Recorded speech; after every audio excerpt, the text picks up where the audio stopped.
মাহফিল হয়েছিল সেই মাহফিলের মধ্যে আবার আল্লাহ ফেরেশতাদেরকে জিজ্ঞেস করবেন যে এত রাত পর্যন্ত আমার বান্দারা তো ঘুমিয়ে থাকার কথা, তারা আবার কি করে, বান্দাদের হালত কি, অবস্থা কি? ফেরেশতারা বলে যে ইয়াজকুরুনাকা ওয়া ইউসাব্বিহুনাকা ওয়া ইয়াহমিদুনাকা, তোমার জিকির করে, তোমার তাসবিহ জপে, তোমার প্রশংসা করে। সুবহানাল্লাহ। আল্লাহ বলে এত রাত পর্যন্ত আমার জিকির করে। ফাআইয়ু শাইইন ইয়াতলুবুন, তারা জিকিরের মধ্যে, জিকিরের মাধ্যমে, জিকিরকে উসিলা দিয়ে আমার কাছে কি চায়? ফেরেশতারা বলে যে ইয়াতলুবুন আল জান্নাহ, তোমার জান্নাতটা চায়, আর কিছু না। আমরা টাকা পয়সা এখান থেকে মাহফিলের পরে আমাদেরকে টাকা দেওয়া হবে না পকেটে, বরং আমরা আরো টাকা দিয়ে যাচ্ছি। শ্রোতা যারা এসেছে আমরা বরং মাহফিলে আসলে আর কি টাকা দিতে হয়, ঠিক কিনা? বলে যে আমার বান্দারা এই মাহফিলের মধ্যে এসে কি চায় আমার কাছে? বলে ইয়াতলুবুন আল জান্নাহ, তোমার জান্নাতটা চায়। আল্লাহ পাক রব্বুল আলামিন আবার জিজ্ঞেস করেন যে আমার জান্নাত তারা চায়, আমি তো তাদেরকে সেই জান্নাত দেখাই নাই। হাল রাআউহা, আমার জান্নাত কি তারা দেখেছে? ফেরেশতারা বলে আল্লাহ দেখে নাই।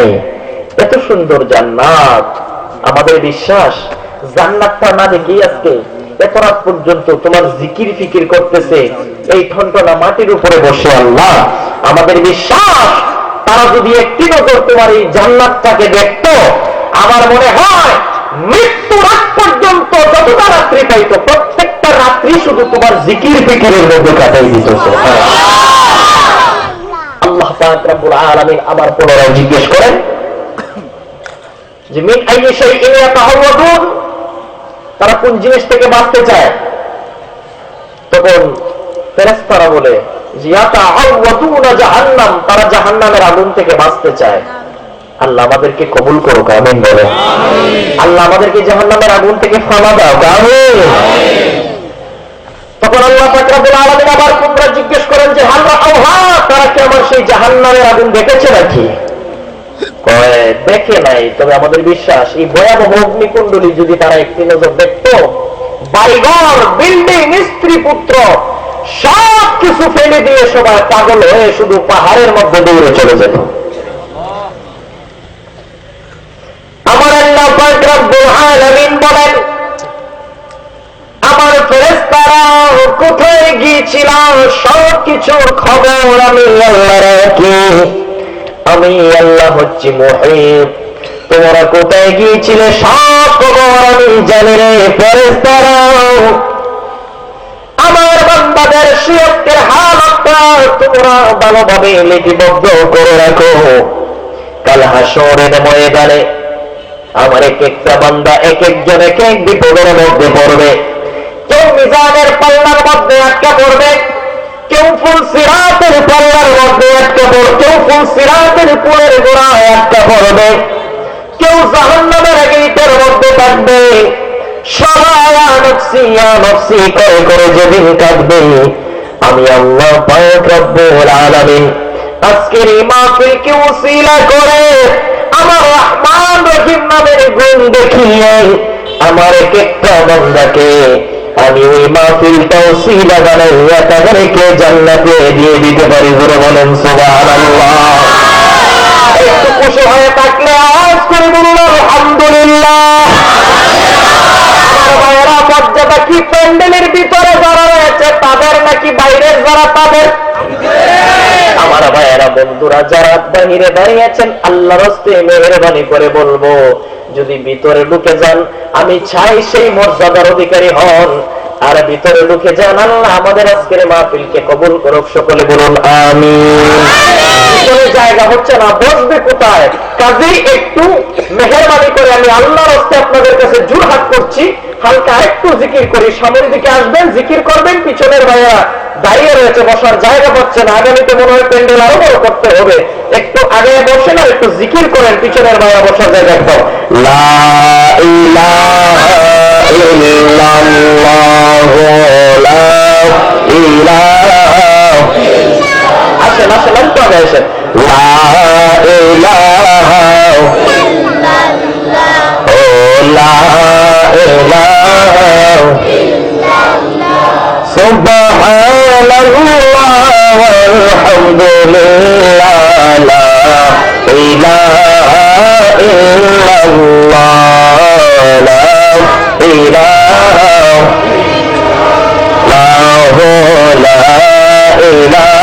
মেহরবানি করে চলে আসেন আমার ভাইয়েরা বাবারা। আমি চাই আজকের মাহফিলটা কবুল হোক। আপনাদেরকে নিয়ে শেষে একটা মনোযোগ দিতে চাই, কিছুক্ষণ কথা বলতে চাই। একটু মেহরবানি করে ভিতরে চলে আসুন। সম্মানিত শুনি, এবার একটু গভীর মনোযোগ দিতে হবে আলোচনার মধ্যে। আমরা যে আজকের এই মাহফিলের মধ্যে আসলাম, আমরা সবাই মানুষ, ঠিক কিনা? আমরা যারা এখানে আসলাম সবাই কি মানুষ। এই পৃথিবীতে মানুষ রয়েছে বিভিন্ন প্রজাতির, বিভিন্ন ধরনের মানুষ আছে। কথা বুঝতেছেন আমার? পিছনে আওয়াজ যায় তো? মারহাবা। এই পৃথিবীতে অনেক প্রজাতির মানুষ রয়েছে। আল্লাহ পাক রব্বুল আলামিন মানুষ সৃষ্টি করেছেন। সেই মানুষকে কোরআনের ভাষায়, পরিভাষায়, কোরআনের সূরার মাধ্যমে মানুষকে তিনটি ভাগে ভাগ করেছেন। কয় ভাগে? এক ভাগ মানুষ হচ্ছে কাফের। এক ভাগ মানুষ কি? কাফের। যেমন ইহুদি, নাসারা, খ্রিস্টান, বৌদ্ধ, এরকম ধর্ম আছে না? ওরা হচ্ছে কাফের। কাফেরদেরকে পরিচয় করে দেওয়ার জন্য আমার আল্লাহ পাক রব্বুল আলামিন একটা সূরা নাযিল করেছেন, সূরাতুল কাফিরুন। সূরা কাফিরুন করেন নাই? কুল ইয়া আইয়ুহাল কাফিরুন আছে না? পৃষ্ঠার মধ্যে আছে। এক প্রকার মানুষের পরিচয় হয়ে না। আরেক প্রকার মানুষ হচ্ছে, তারা হচ্ছে মুমিন। তারা কি? মুমিন। যেমন আমরা, আপনারা, আমরা সবাই ঈমানদার, মুমিন, সেই আমাদের দাবি, এটা ঠিক কিনা? মুমিনের প্রশংসা করার জন্য আমার আল্লাহ পাক রব্বুল আলামিন একটা সূরা নাযিল করেছেন, সূরাতুল মুমিন। সূরা মুমিনের মধ্যে আমার আল্লাহ পাক রব্বুল আলামিন মুমিনের পরিচয় দিয়েছেন। ক্বাদ আফলাহাল মুমিনুন আছে না নাই? কাফেরদেরকেও চেনা যায়, মুমিনদেরকেও চেনা যায়। কোরআন শরীফে আল্লাহ বর্ণনা দিয়েছেন। কাফের আর মুমিনের মধ্যবর্তী অবস্থায় এক শ্রেণীর মানুষ আছে। আপনারা কি বলতে পারবেন সেই শ্রেণীর মানুষকে কি বলা হয়? ওরে বাপ রে বাপ, সিলেটের মানুষ ওয়াজ শুনতে শুনতে নিজেও বক্তা হয়ে যাচ্ছে হুজুর। সাথে সাথে এত সুন্দর জবাব দিয়েছে, আলহামদুলিল্লাহ, খুশি হলাম। আজকে আলোচনা করতে আমার মনে হয় ভালো লাগবে, কিন্তু তেমন আপনাদের মাহফিল হিসাবে কিন্তু বক্তা আমি এত সুবিধা না, কারণ বক্তা আরো বড় ছিল। ছোটখাটো মানুষ, বয়স কম, এলেমও কেমন নাই, তারপরেও যা নিয়ে আসছি আল্লাহর হাবিব সাল্লাল্লাহু আলাইহি ওয়াসাল্লামের প্রেম, ভালোবাসা, মহব্বত, ওলিয়া উলিয়া কেরামের মহব্বত, ওনাদের উসিলা যদি আল্লাহ কিছু ইলম ভিক্ষা দান করে তাহলে বলবো আমা তাওফিকি ইল্লা বিল্লাহ। সকলে বলুন আমিন। সম্মানিত সুধী, আপনার বাড়ির পাশ দিয়ে যদি কোনো হিন্দু ব্যক্তি হেঁটে যায়, আপনার বাড়ির পাশ দিয়ে কোনো একটা বৌদ্ধ লোক যদি হেঁটে যায়, তাহলে ওই লোকটাকে আপনি চিনতে পারবেন। হিন্দু লোকের গলার মধ্যে পৈতা লাগানো থাকবে। কি পৈতা? আপনারা কি বলেন? পৈতা ছিল না, ছোট ছোট মালা, তাসবিহ চড়ার মতো। এটা জি লগুন। ওই বাপরে বাপ, জীবনও শুনে নেই না। আচ্ছা যাই হোক, লগুন এখন বুঝছেন তো? লগুন আর লাল মাটির মতো কপালের মধ্যে কি যেন লাগানো থাকে, বোঝা যায় ওই লোকটা হিন্দু, ঠিক কিনা? সিঁদুর, যাই হোক, এটা পুরুষের, নারী তো আছে, পুরুষেরও অনেক ধরনের লাল মাটি ফাঁকানোর মতো লাগে আর কি, কিরকম যেন লাগাই রাখছে। সম্মানিত সুধী, এটা তাদের ধর্মে পেয়েছে, আমাদের ধর্মে নাই। আপনার বাড়ির পাশ দিয়ে যদি একজন মুমিন যায়, তাকে চিনবেন। মুখের মধ্যে সুন্দর দাড়ি, পাঞ্জাবি, মাথায় টুপি, ঠিক কিনা? কিন্তু মুনাফিক একটা দল, তাদেরকে চিনা বড় মুশকিল। মুমিনকে চেনা যায়, কাফের ব্যক্তিকে চেনা যায়, কিন্তু আল্লাহর জমিনে এমন কতগুলো বান্দা রয়েছে যারা হচ্ছে মুনাফিক। আল্লাহ পাকের ভাষায় তাদেরকে চিনা বড় মুশকিল, ঠিক আল্লাহ বলছেন, হাবিব কাফেরদের মুনাফিকদেরকে চিনতে আপনারও সমস্যা হবে, আপনিও মুনাফিকদেরকে এত তাড়াতাড়ি চিনতে পারবেন না, এটা ভয়ানক একটা ভাইরাস। তো আজকের এই আলোচনা আমি সূরাতুল মুনাফিক, এদের পরিচয় আমার আল্লাহ দিয়েছেন সূরাতুল মুনাফিকুনের মধ্যে। আজকে মুনাফিকের পরিচয় আপনাদের কাছে একটু তুলে ধরতে চাই, যদি আপনারা একটু আমাকে বলার সুযোগ দেন। রাজি আছেন শুনতে? আমার আল্লাহ পাক রব্বুল আলামিন ১৫০০ বছর আগে আল্লাহর হাবিব নূরে মুজাসসাম হুজুর আকরাম সাল্লাল্লাহু আলাইহি ওয়াসাল্লামকে সম্বোধন করে বলেন, হাবিব আমার, দোস্ত আমার, কাফেরদেরকে চিনবেন আপনি, মুনাফিকদেরকে চিনবেন না, মুমিনদেরকে চিনবেন আপনি, কাফেরদেরকেও চিনবেন আপনি, কিন্তু মুনাফিকদেরকে চিনা বড় মুশকিল। আমার নবী বলে, আল্লাহ কেন মুনাফিকদেরকে চিনা বড় মুশকিল? আমার নবী কথা হলে শুনেন, মুনাফিকরা আপনার কাছে আসবে। মুনাফিকরা কার কাছে আসবে?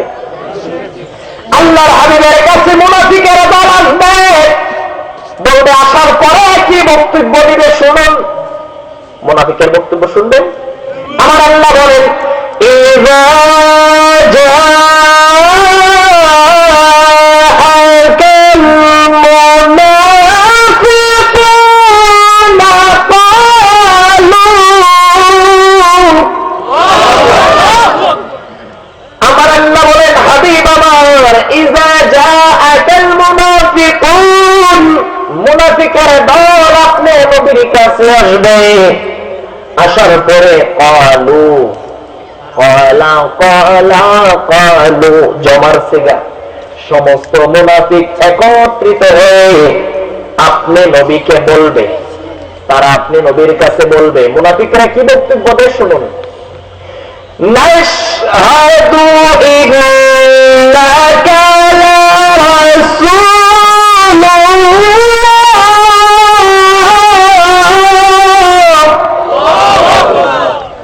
আমরা সবাই মিলে সাক্ষী দিলাম যে আপনি হলেন আল্লাহ পাকের রাসূল। সমস্ত মুনাফিক বলবে কি, আপনি হলেন আল্লাহ পাকের রাসূল। আপনারা বলুন তো, কথাটা কি, সাক্ষীটা কি ভালো দিয়েছে নাকি খারাপ দিয়েছে? আল্লাহ পাকের রাসূলকে তারা রাসূল হিসেবে মানছে, সাক্ষীটা ভালো না খারাপ? ভালো। তারপরে দেখেন, তারা নিজে সাক্ষী দিয়েছে এবং আল্লাহকে এখন সাক্ষী রাখে। ওয়াল্লাহু ইয়ালামু ইন্নাকা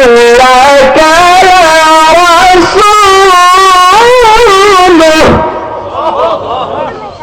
এবং আল্লাহ জানে যে আপনি হলেন আল্লাহ পাকের রাসূল। আমরা সাক্ষী দিলাম যে আপনি আল্লাহর রাসূল, এবং আল্লাহ জানে যে আপনি তাহার রাসূল। দুইটা সাক্ষী দিয়েছে, বলেন তো দুইটা সাক্ষী ভালো না খারাপ? দুইটা সাক্ষী ভালো। এবার আমার আল্লাহ কি ডিসিশন দেয় শুনুন। আমার আল্লাহ বলেন, ওয়াল্লাহু ইয়াশহাদু ইন্নাল মুনাফিকিনা লাকাযিবুন। আমার আল্লাহ বলেন, আল্লাহু ইয়াশহাদু,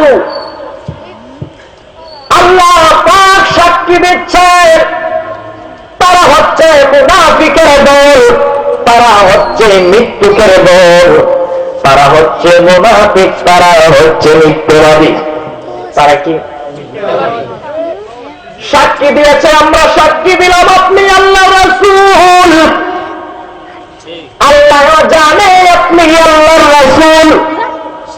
সম্মানিত হাজিরিন, আপনারা সবাই অবগত রয়েছেন, মনের ভিতরে সবার একটি প্রশ্ন জাগতেছে যে তারা তো সাক্ষী দিল ভালো, কিন্তু আমার আল্লাহ তাদেরকে কেন বিরুদ্ধে সাক্ষী দিল? ঠিক কিনা? তারা তো সাক্ষী দিয়েছে ভালো, আল্লাহ রাসূলকে মেনেছে এবং আল্লাহকেও সাক্ষী রেখেছে, আল্লাহ তো তাদের পক্ষে কথা বলার প্রয়োজন ছিল, কিন্তু আমার আল্লাহ তাদেরকে মৃত্যু বলে কেন? জানতে চাই। রাজি আছেন? আল্লাহ তাদেরকে মিথ্যাবাদী বলেনি? বলছে। তো তারা তো সাক্ষী দিয়েছে সত্য, মিথ্যবাদী বললো কেন? কোরআনের মধ্যে ব্যাখ্যা নাই, যদি ব্যাখ্যা দিতে চাই তাফসীরের মধ্যে যেতে হবে। শুনতে রাজি আছেন? মুনাফিকুনের তাফসীর বড় ব্যাপক। আমি যে তাফসীর থেকে কথা বলবো সেটা হচ্ছে তাফসীরে কাযেম থেকে আর তাফসীরে দুররে মনসুর থেকে। সুবহানাল্লাহ। দুররে মনসুর, কাযেম, দুইটা তাফসীরের ইয়া দিলাম। শুনুন, এখানে একটা শানে নজুল হয়েছে, ঘটনা হয়েছে। কিসের কারণে এই আয়াত নাযিল হয়েছে? পাশ দিয়ে কোন রেল সড়ক আছে। ও, তার বেনবিনে আওয়াজ। তো সম্মানিত সবই, আমার দয়াল নবীজিকে আল্লাহ পাক রব্বুল আলামিন যখন আদেশ করেছিলেন যে হাবিব আপনাকে হিজরত করতে হবে, কি করতে হবে? আমার নবী হিজরত করেন কি করেন নাই? আমার নবী হিজরতের মধ্যে মক্কা থেকে যখন মদিনার ভিতরে ঢুকলেন, এখনো কারো বাড়িতে তশরিফ ভালোভাবে নেই। ওই মদিনা শরীফের ভিতরে একটা লোক ছিল, যে লোকটা ছিল মুনাফিকের সর্দার। কিসের সর্দার? মুনাফিকের সর্দার। ওই সর্দারের নাম হলো উবাই ইবনে সুলুল। কি নাম? উবাই ইবনে সুলুল মুনাফিকের লিডার।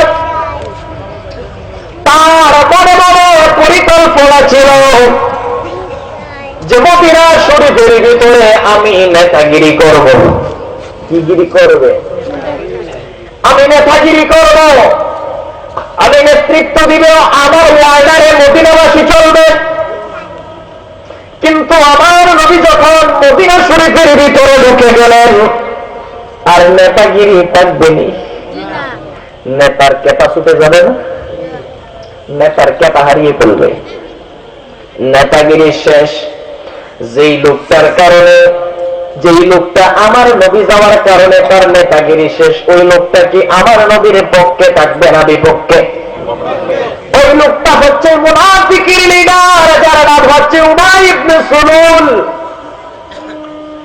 হঠাৎ করে এক জায়গার মধ্যে আল্লাহর হাবিবের আনসার সাহাবী আরেক মুহাজির সাহাবী, দুইজনের মধ্যে যে কোনো একটা বিষয় নিয়ে তর্ক বিতর্ক হয়েছে, কথা কাটাকাটি হয়েছে। একজন সাহাবী মুহাজির, আরেকজন আনসার। মুহাজির আনসার বুঝেন? আমি একটু বুঝাই দিই, অনেকে নাও বুঝতে পারেন। যারা আমার নবীর সাথে যে সমস্ত সাহাবায়ে কেরাম মক্কা থেকে মদিনায় হিজরত করেছেন, নিজের দেশ ছেড়ে অন্য দেশ ত্যাগ করার নাম হচ্ছে হিজরত। আমার নবীর সাথে মক্কা থেকে মদিনায় যারা হিজরত করেছেন তাদেরকে বলা হয় মুহাজির। আর ওই মুহাজির সাহাবায়ে কেরামদেরকে মদিনার স্থানীয় সাহাবীরা কেউ নিজের স্ত্রী পর্যন্ত দিয়ে দিয়েছে, কেউ নিজের ঘর বাড়ি দিয়ে, কেউ ধন সম্পত্তি দিয়ে, যার একাধিক স্ত্রী ছিল আরেকজন মুহাজির ভাইকে ওই বিবাহের সুযোগ করে দিয়েছেন। এইভাবে যে সমস্ত সাহাবায়ে কেরাম সাহায্য করেছেন মুহাজিরদেরকে, ওই সাহায্যকারী সাহাবীকে বলা হয় আনসার সাহাবী। জোরে বলেন সুবহানাল্লাহ। আমাদের দেশে আছে না আনসার বাহিনী? আছে না নাই? আনসার শব্দের অর্থ হচ্ছে সাহায্য। এবার আনসার একজন, মুহাজির একজন, দুই সাহাবীর মধ্যে তর্ক বিতর্ক হলো। তর্কের মধ্যে হঠাৎ করে সাইয়্যিদুনা ওমর রাদিয়াল্লাহু তাআলা আনহু দৌড় দিয়ে দুইজনের মধ্যে গেল। ঝগড়ার প্রয়োজন নাই, তোমাদের যার যে সমস্যা রয়েছে চলো আল্লাহর হাবিবের দরবারে যাই। আল্লাহর হাবিবের কাছে গেলে এটার সুন্দর একটা ফয়সালা করে দিই। উবাই ইবনে সুলুল আসলো। উবাই ইবনে সুলুলের বাড়ি ছিল মদিনায়। কোথায় ছিল? মদিনায়। আমার বাড়ি, আমার নবী মক্কা। উবাই ইবনে সুলুল মনে মনে ভাবতেছে যে না,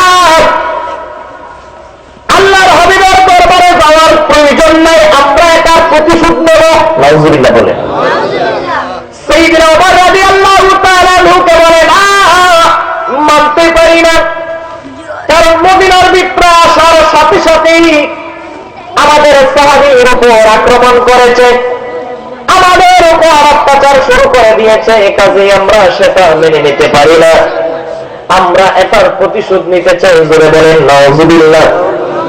যাই হোক, সাইয়েদনা ওমর রাদিয়াল্লাহু তাআলা আনহু সুন্দরভাবে তাকে বুঝ পরামর্শ দিয়ে বলে, ভাই তাহলে চলো, কার কোন জায়গার মধ্যে ত্রুটি রয়েছে, দোষ রয়েছে, আমরা একটু আল্লাহর হাবিবের দরবারে যাই, আমরা একটু বিচার মানি।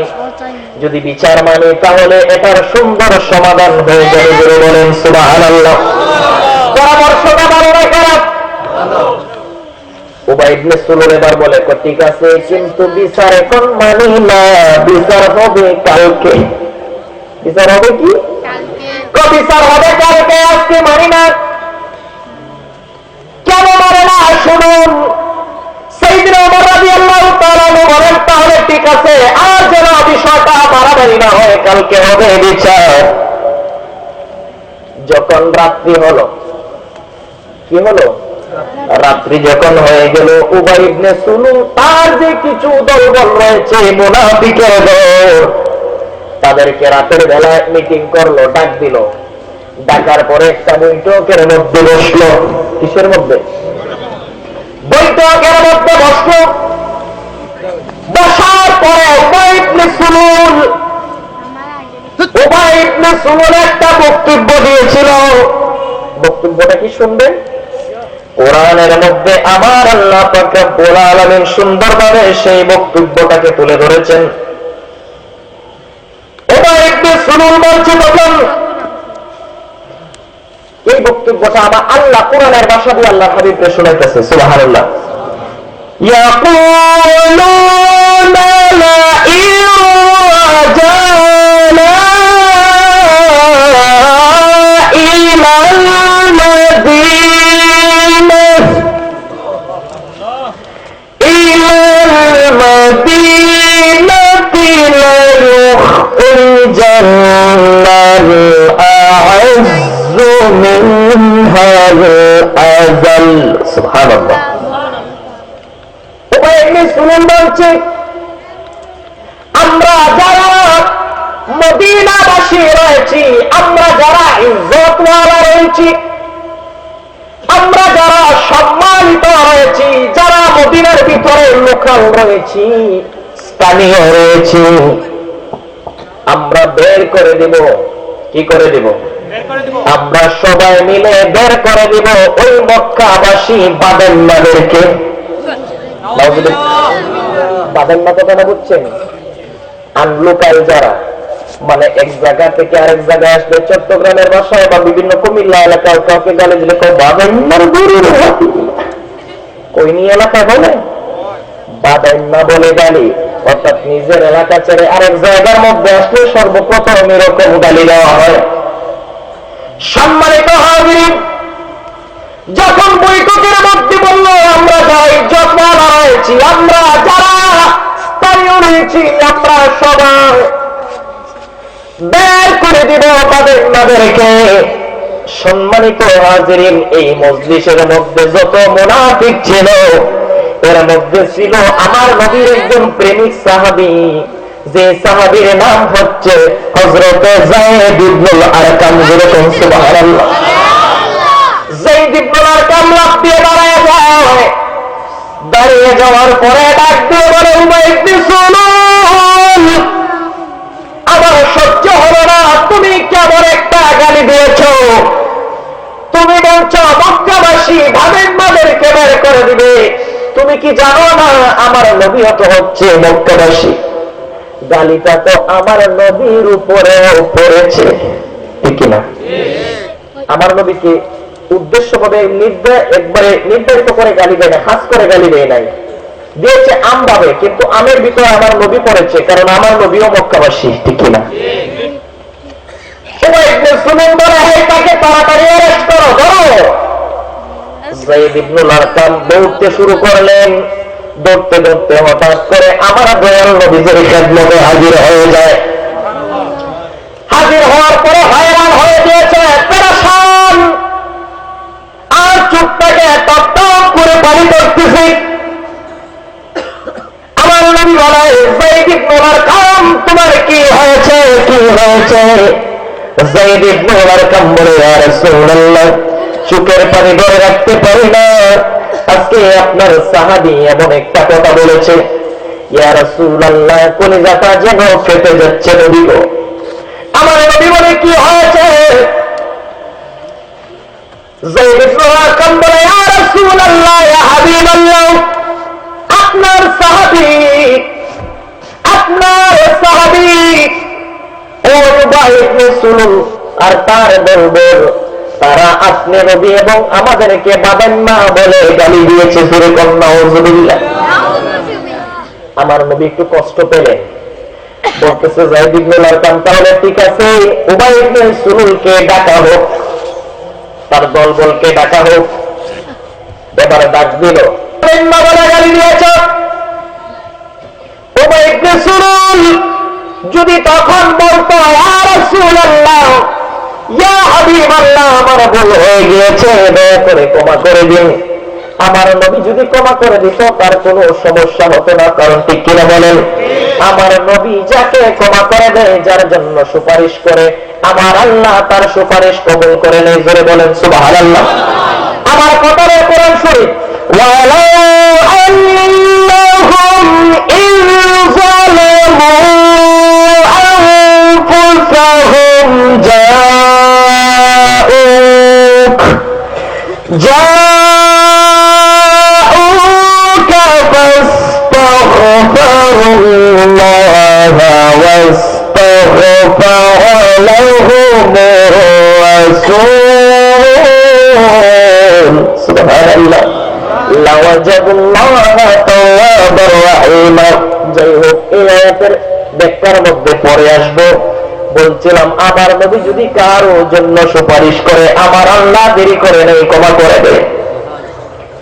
শুধু তাই নয়, আমার নবীর চাচা আমির হামজা, যার লাশ মুবারককে 700 টুকরা করেছিল, সুবহানাল্লাহ বলবেন।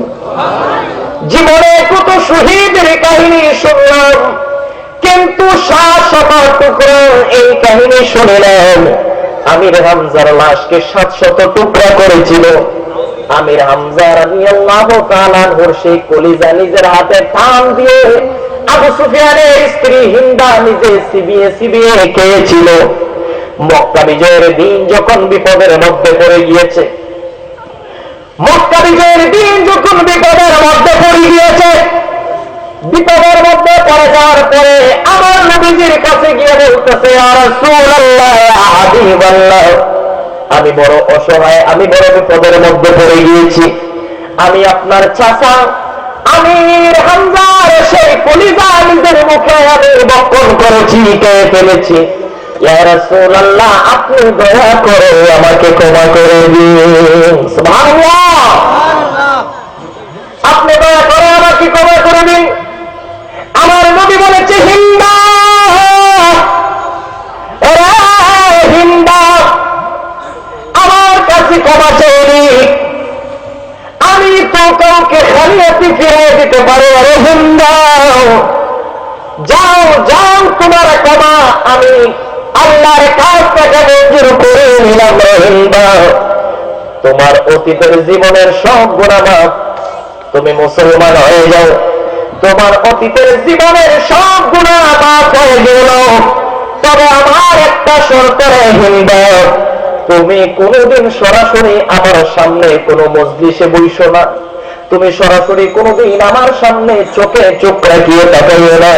কারণ রে হিন্দা, তুমি এমন একটা কাজ করেছ, যে চাচাকে আমি জানের চেয়ে প্রাণের চেয়ে বেশি ভালোবাসতাম, ওই চাচার কলিজা তুমি টান দিয়ে খেয়েছ রে হিন্দা। যখন আমি তোমার দিকে তাকাই, আমার সেই চাচা আমির হামজার কথা মনে পড়ে যায়। আমি যদি আমার ভুল বশত তোমার উপর একটু বদলা লেগে যায়, তোমার জীবনে আর সাকসেসফুল হতে পারবে না।